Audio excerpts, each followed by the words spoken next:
ular o'zi Amerika oilalarida o'zi umumiy ichki munosabat qanaqa? Misol biz mana o'zbek oilalarini bilasiz-ku, ularda qanaqa?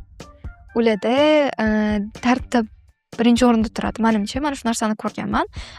Meni Amerikada singlim bo'lgani uchun bizani u bilan birgalikda qabul qilishgan. Masalan, u nimadir ish qilish kerak bo'lsa, biz ham u bilan birgalikda.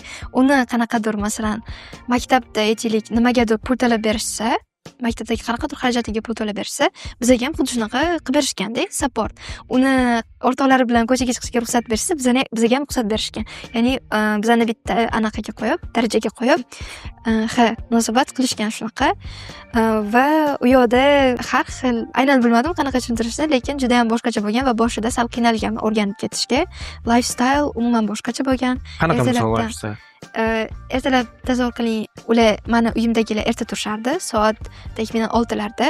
Amerikadagilar 6da turishadi va birinchi qiladigan ishi hali bundoq ko'zlarini yumib bo'lsa ham keladilar-da, kofe makerni yoqib kofe qiladi. Keyin o'sha ishga tayyorlanib ketishayotganda har doim kofe olishadi. Har kuni. Men biror marta ko'rmaganman kofe olmaganlarni.